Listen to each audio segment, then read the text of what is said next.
Hello everyone, I am Anthropomantic Fiend, and I do horror-related things on the internet. Before I start, I just want to say a few things. First of all, happy Easter, if you're into that sort of thing. I have been having a pretty good day thus far, all things considered. I hope your life is going well, considering the current situation. Secondly, I have talked a little bit about doing a contest because I recently hit 200 subscribers. Last time I did this, it was just sort of a thing where I asked people what sort of video they wanted me to make, and whichever comment got the most likes, I would make that video. This time I actually wanted to do something with tangible prizes, movies, but because of the situation, it is an absolute nightmare to get to the post office in the first place, and it's also really expensive to, mail anything to anywhere that isn't the US. So if anyone wanted to enter that was not in the US, that might be an issue. So I am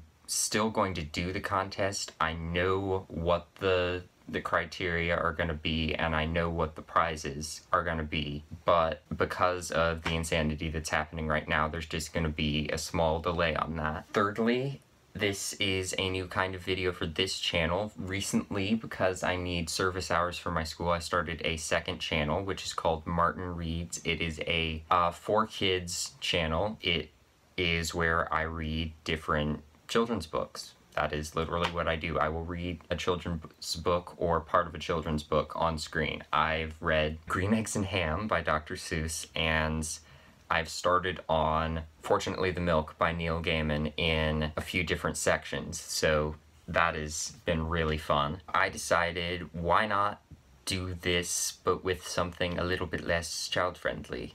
So I've decided I'm going to be reading in segments of chapters for your listening pleasure. This doesn't tell you what I'm actually reading because this is a compilation of a bunch of different things, but you know what I'm reading because you clicked on the video.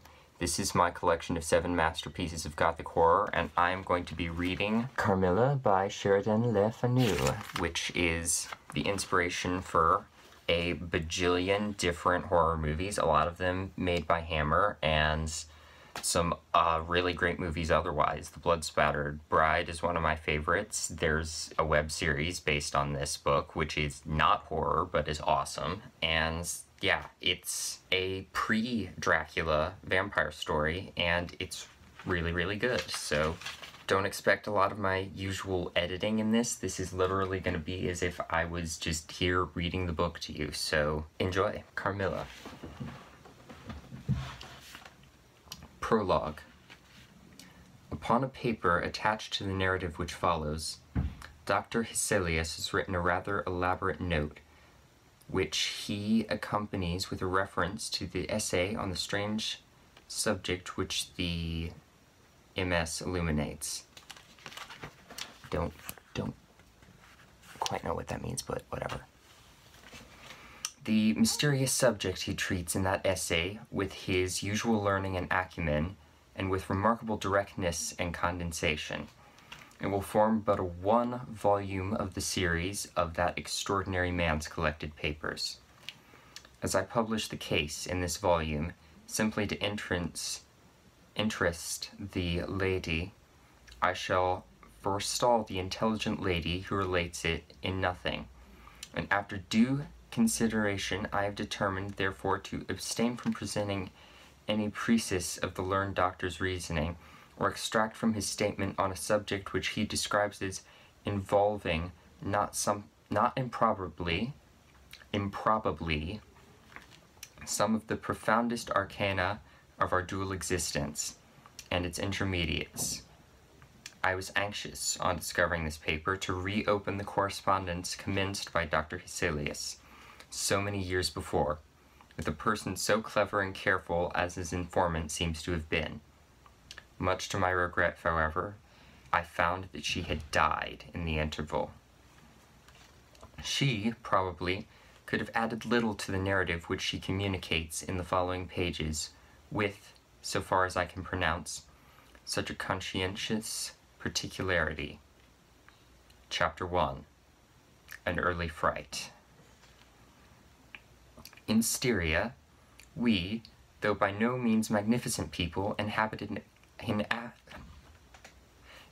a castle, or schloss.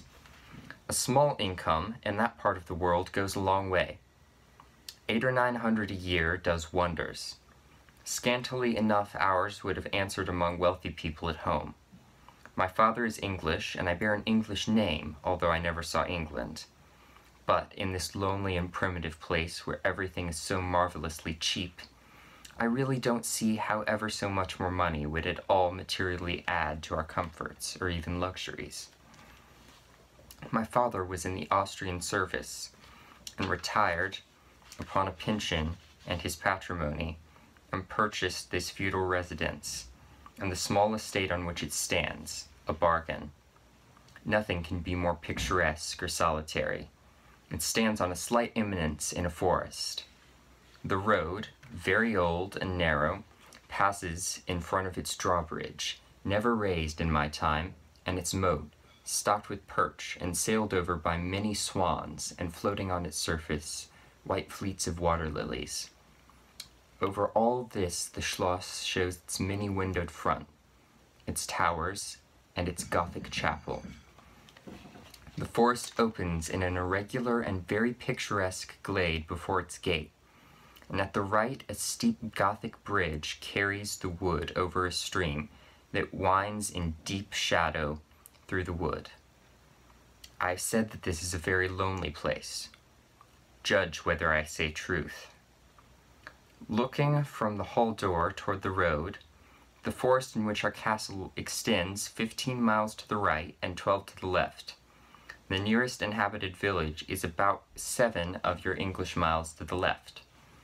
The nearest inhabited schloss of any historic associations is that of Old General Spielsdorf, nearly 20 miles away to the right.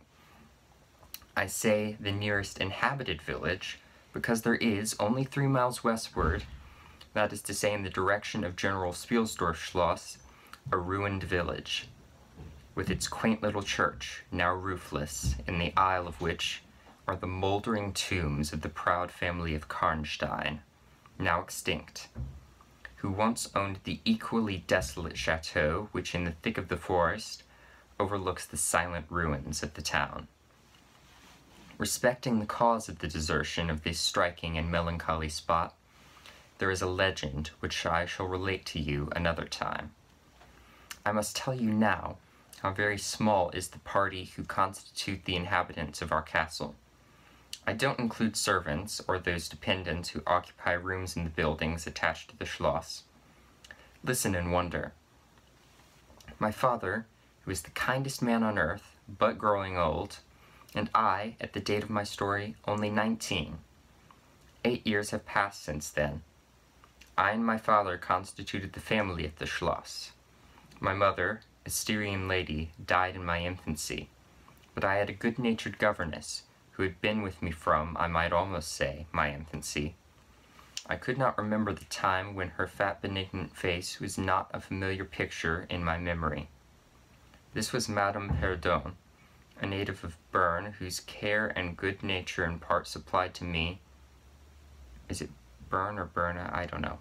B-R-N-E, anyway. Whose care and good nature in part supplied to me the loss of my mother, whom I do not even remember. So early I lost her. She made a third at our little party.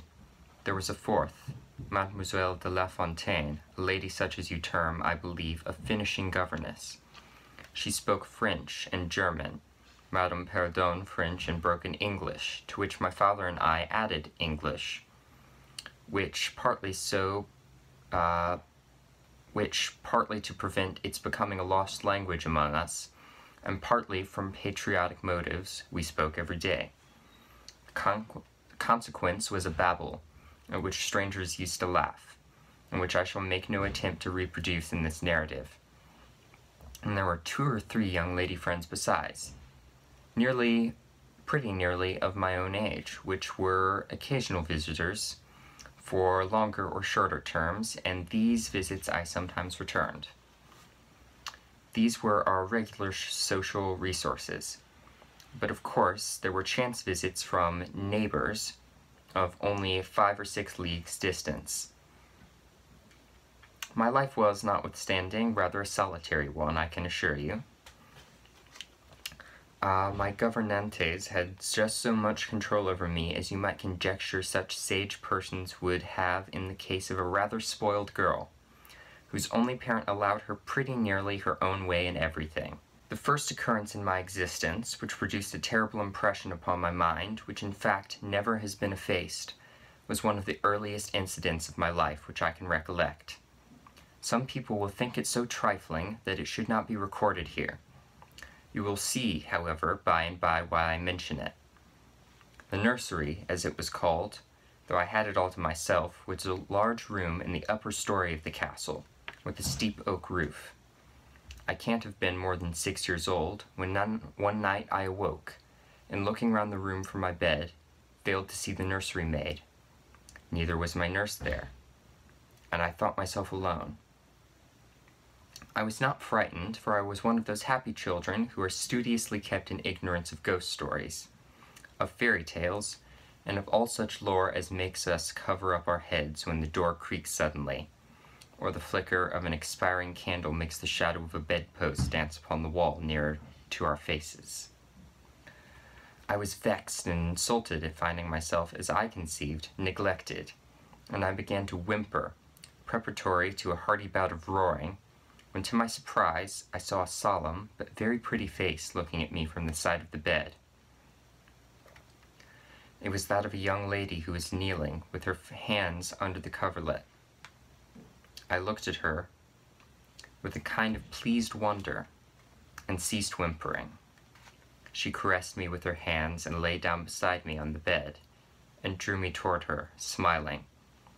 I felt immediately delightfully soothed, and fell asleep again. I was wakened by a sensation as if 2 needles ran into my breast very deep at the same moment, and I cried loudly. The lady started back, with her eyes fixed on me, and then slipped down upon the floor, and, as I thought, hid herself under the bed. I was now for the first time frightened, and yelled with all my might and main. Nurse, nursery maid, housekeeper, all came running in, and hearing my story they made light of it, soothing me all they could meanwhile. But child as I was, I could perceive that their faces were pale with an unwonted look of anxiety, and I saw them look under the bed, and about the room, and peep under tables and pluck open cupboards. And the housekeeper whispered to the nurse, "Lay your hand along the hollow in the bed. Someone did lie there.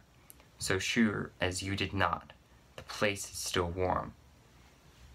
I remember the nursery maid petting me, and all 3 examining my chest, where I told them I felt the puncture, and pronouncing that there was no sign visible that any such thing has happened to me.